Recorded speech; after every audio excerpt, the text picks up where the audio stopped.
일단 야 6당이 모여가지고 윤석열 대통령 탄핵 소추안을 보고를 했습니다. 본회의 보고를 했고 이제 곧 처리를 할 텐데 7월, 그러니까 이번 주 토요일이죠. 7일 7시에 이거를 처리를 하겠다라는 건데 일단 두 분 다 이제 초반에 말씀하신 거 보면 탄핵은 불가피하다 이렇게 여기시는 것 같은데 사실 국민의힘이 당론으로 탄핵에 반대하겠다라고 밝혔습니다.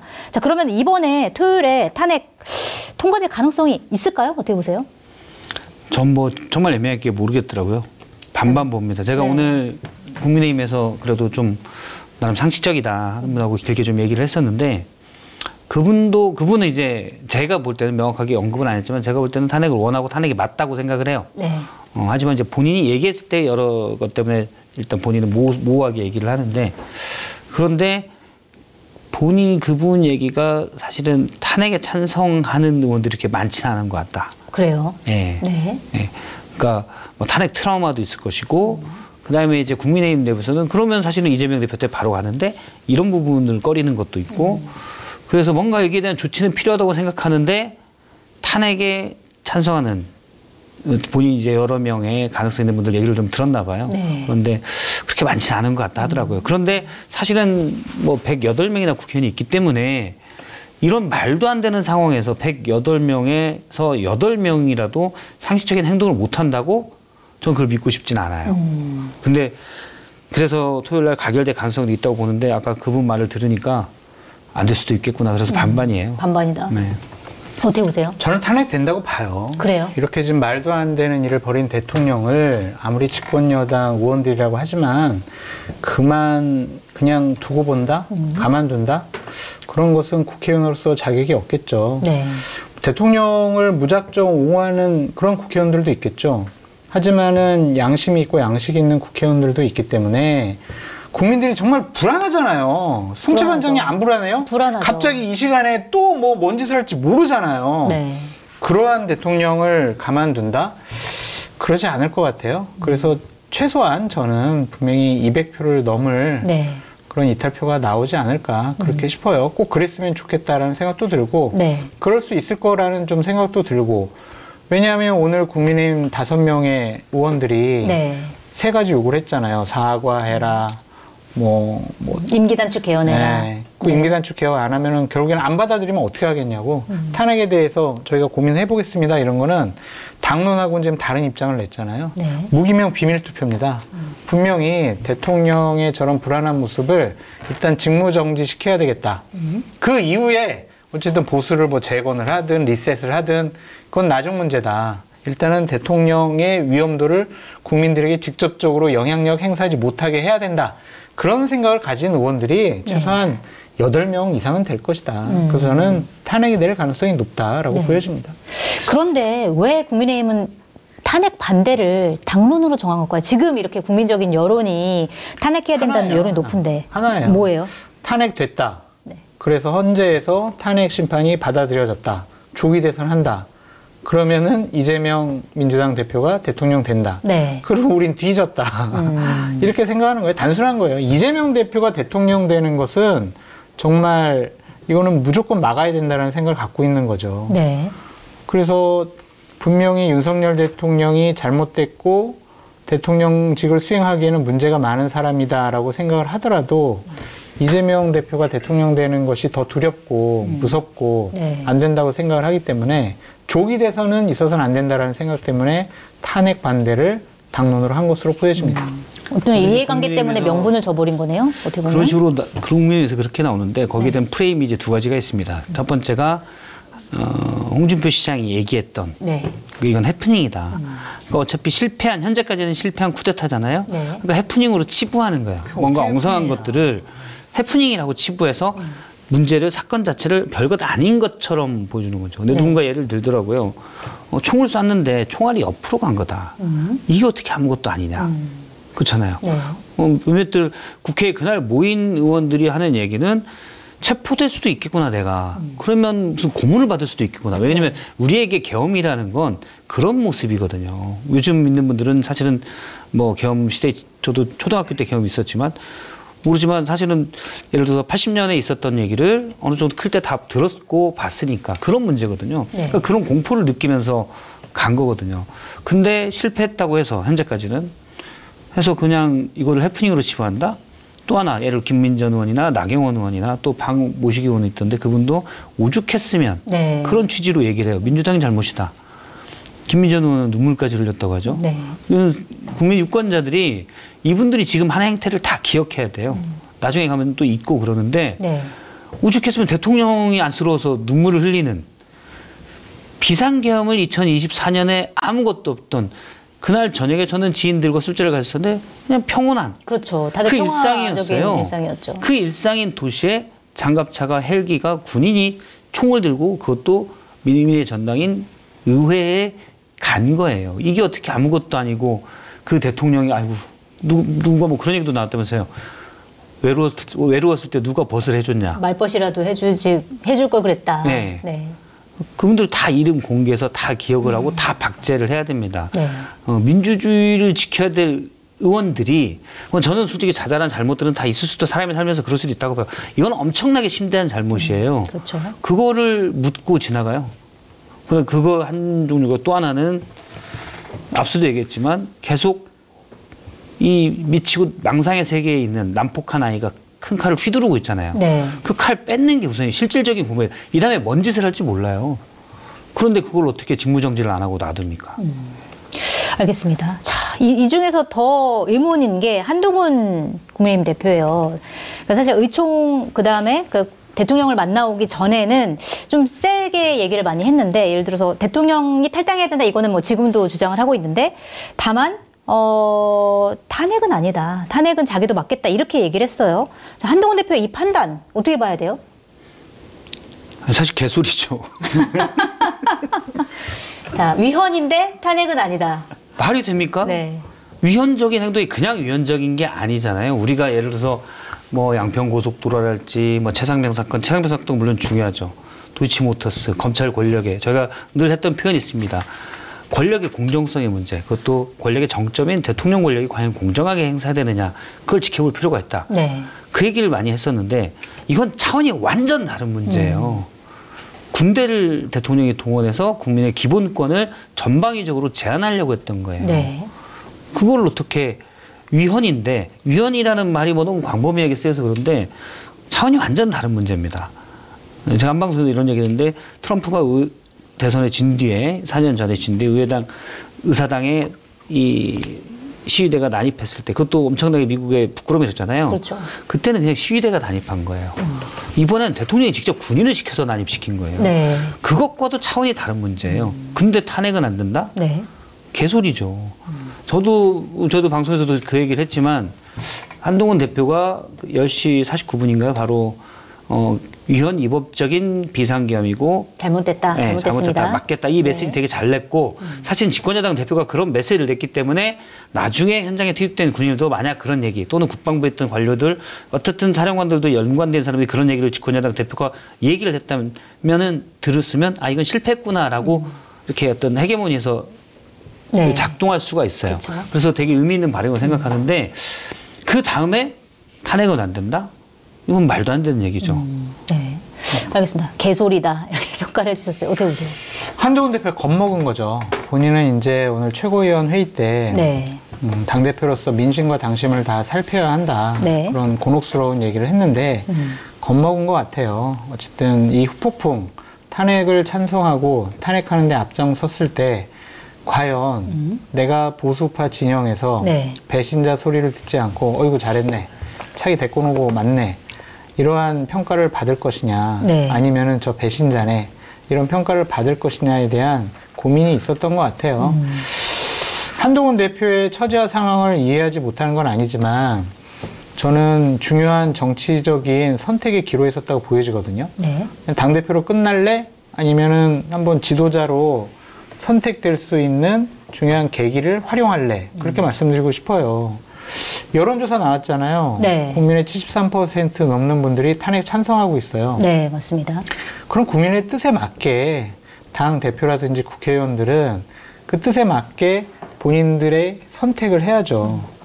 그런데 이제 대통령도 눈에 밟히고 예전에 박근혜 탄핵했을 때 배신자 프레임에 걸려가지고 보수파 진영에서는 정치 못하게 된 분들도 보니까 아이고 이거 정말 큰일 났네. 내가 탄핵이라는 거를 앞장서면 안 되겠다 그렇게 생각한 것 같은데 한동훈 대표님 그냥 뭐 법무부 장관까지 하고 당대표까지 했으면 일반인이 하지 못한 정치적으로 성공했잖아요. 뭐 연연합니까? 여기서 계산하고 눈치 보면 다음번에 국가 지도자가 될 가능성이 높아지는 거 아니거든요. 그냥 국민 편에 서가지고 결정하고 판단하면 좋을 것 같다. 그런 생각이 듭니다. 사정 다 이해해요. 당내 여러 가지 역학 구도, 대통령과의 관계 다 이해되는데 그러한 저반 사정 국민들 잘 몰라요. 국민들은요. 총을 차고 군인들이 시민들을 밀치고 국회 안으로 난입한 거, 본회의장 안에 들어가서 국회의원들 잡아가려고 한 거, 그 모습 보고 있어요. 잘못됐잖아요. 그럼 그거를 명령한 대통령은 당연히 직무 정지시켜서 탄핵을 해야죠. 그거에서 너무 겁먹지 말고 주저하지 마시기 바란다. 그렇게 말씀드려요. 알겠습니다.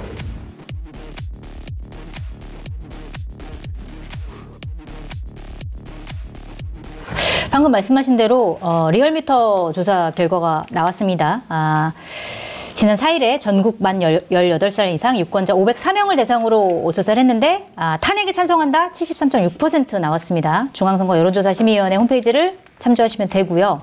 자, 한동훈 대표가 사실은 항상 국민의 편에 서겠다 이렇게 얘기를 했기 때문에 여론조사가 이렇게까지 나왔는데 이거를 외면하는 게 맞느냐 이런 생각이 드는데 만약에 국민의힘 때문에 탄핵안이 통과가 안 된다라고 했을 때 국민의힘 한 대표 여론적으로 어떤 여론에 직면하게 될까요? 어떻게 보세요?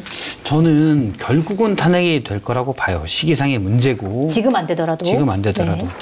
근데 만약에 국민의힘에서 두 가지가 있는데 토요일 날 가결을 못 시키면 전 앞서 불안하다고 했잖아요. 왜냐면 앞서 말한 그런 분 중에 한 분이 이제 본인이 쭉 들은 얘기들을 해준 거거든요. 분위기가 좀 본인 생각과 다르게 너무 좋진 않다. 네. 탄핵 가결에 대해서. 그래서 그걸 보고 약간 지금 좀 우려가 많은데 만약에 부결되면 어떻게 되겠어요?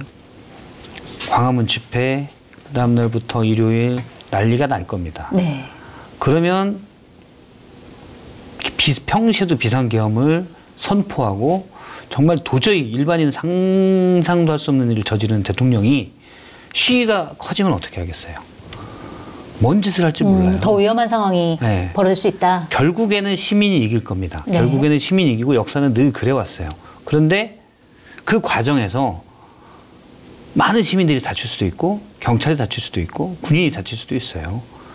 그 과정을 왜 겪어야 되냐는 거죠.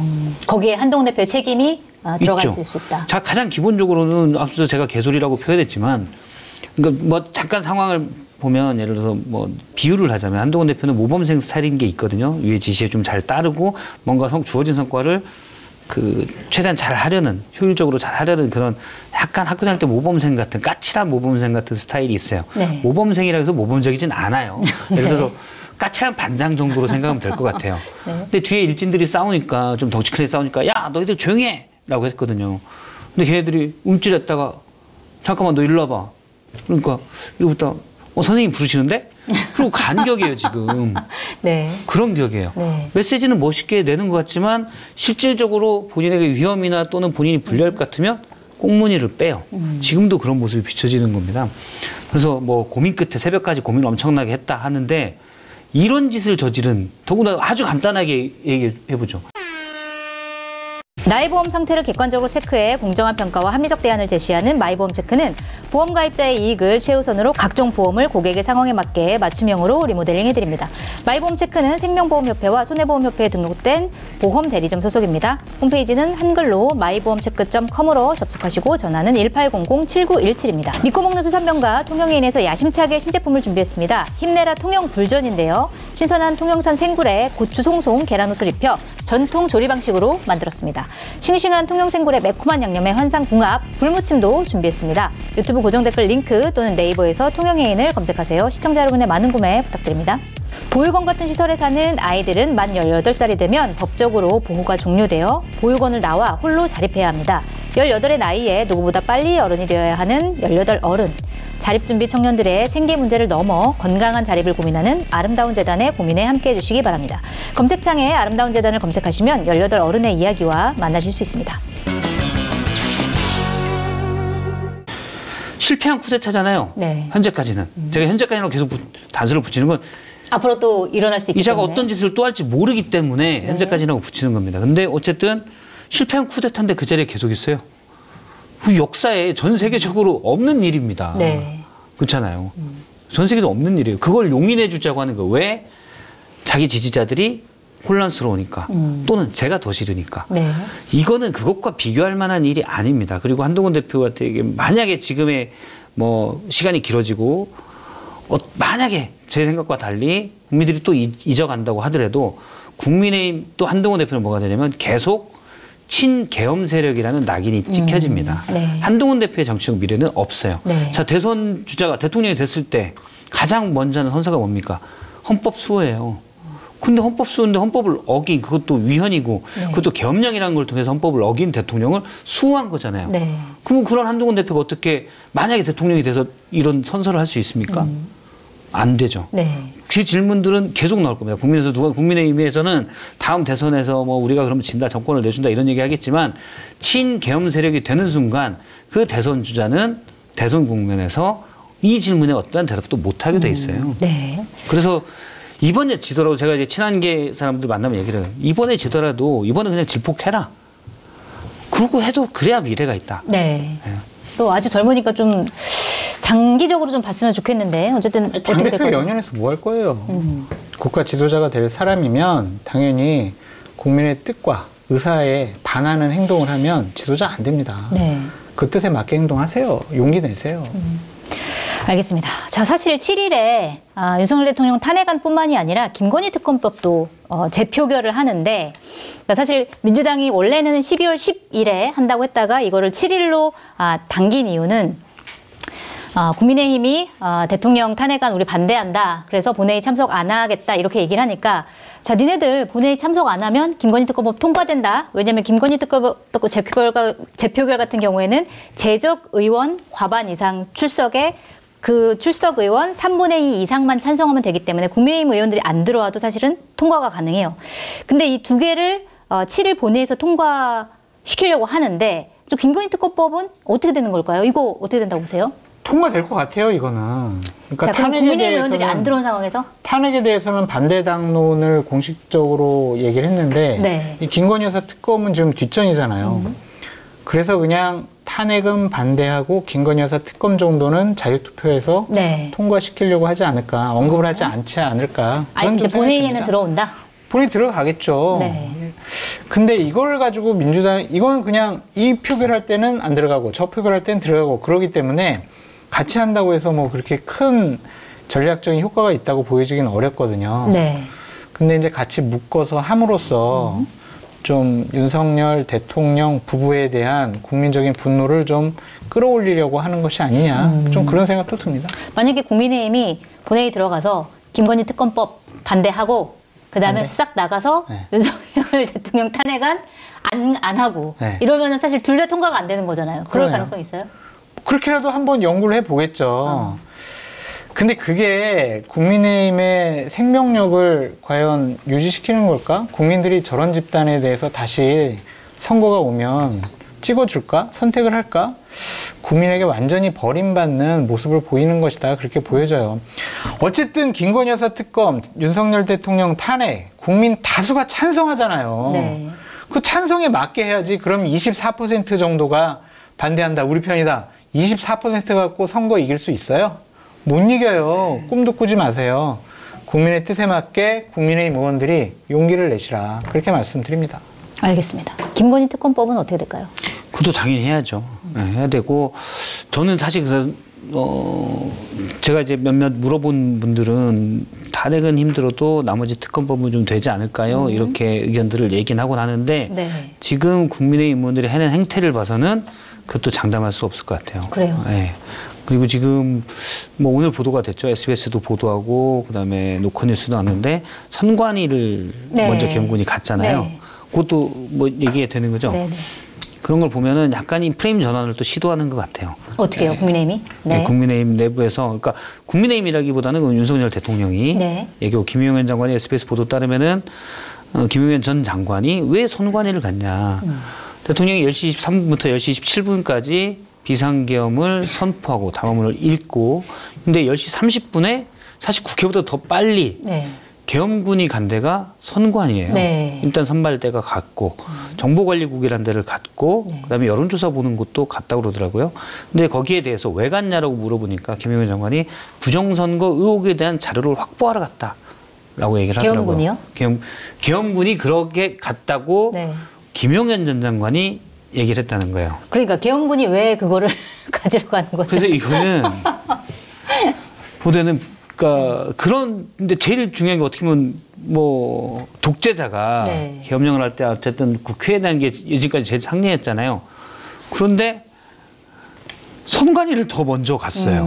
네, 의미심장하네요. 의미심장하죠. 네. 그러면은 일부 목적이 거기에 있었다고도 볼 수가 있는 거죠. 네. 뭐냐면은 부정선거 의혹 그건 뭐 극우 유튜버 저도 솔직히 그렇죠. 잘 몰랐어요. 부정선거 의혹 때문이라고 하는 것 자체도 사실 상식적이진 않죠. 그렇죠. 그거는 그러니까 제가 망상에 빠지는 것 같다. 극우 유튜버들인데 그런 얘기를 줄곧 많이 해왔다는 거예요. 전산 조작을 통한 부정선거 의혹이 있다. 근데 제가 그래서 그걸 듣고 누구 몇몇하게 물어보니까 어떤 분이 그 얘기를 하더라고요. 극우 유튜버들이 그런 주장을 많이 했는데 그 내용은 이렇다. 북한에서 선관위 서버를 해킹해서 자신들이 원하는 인사 몇몇을 전산으로 조작해서 당선시켰다. 네. 그리고 그 밑에 보좌관들을 또 뭐 이렇게 자신들이 있는 종북 인사들이 이른바 넣고 했다. 이런 부분들을 극우 유튜버들이 늘 주장을 해왔다는 거예요. 그래서 선관위에 대한 수사 의뢰도 했었고 그래서 경찰에서 한번 뭐 본 적이 있어요. 근데 지난 5월인가에 국정원에서 선관위에 대해서 그 보안 점검을 했습니다. 10월까지 네. 해가지고 해킹 우려가 있다. 서버 자체가 외부와 연결된 게 있어서 해킹 우려가 있다. 여기에 대해서 그러니까 국정원이 가상으로 해킹해서 됐나 봐요. 그러니까 뚫릴 수 있는 위험이 있다. 그런데 정확히 정부 관리가 뭐라고 그랬냐면 제가 기사를 쭉 검색을 해보니까 당시 기사에 이런 얘기가 있습니다. 정부 고위 관리는 해킹의 흔적은 없다. 네.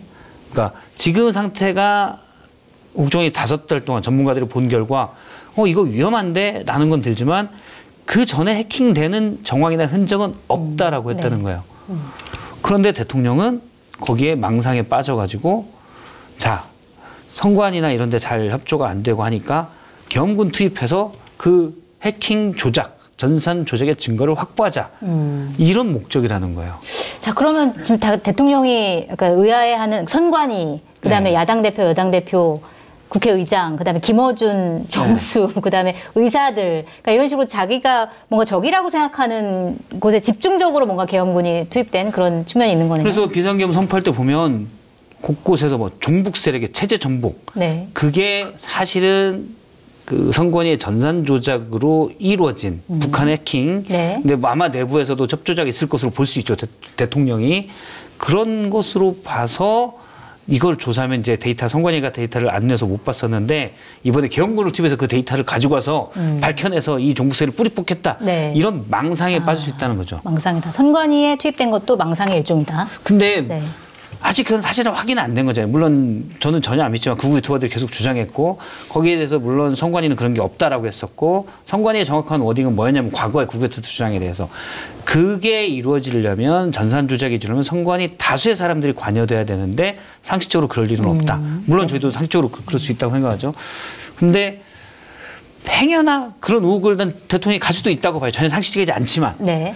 근데 그렇다고 계엄을 선포해요? 그러니까 말이 안 되죠. 그럼 미친 거예요. 이 선관위의 계엄령들이 계엄군이 간 거 간단하게 좀 어떻게 보십니까? 간단하게요? 네. 길게는 박 실장님이 하셨으니까. 너무 길게 하셔가지고. 미쳤나 봄. 미쳤지 뭘 아주 간단하게. 더 이상 뭐 분석을 해요.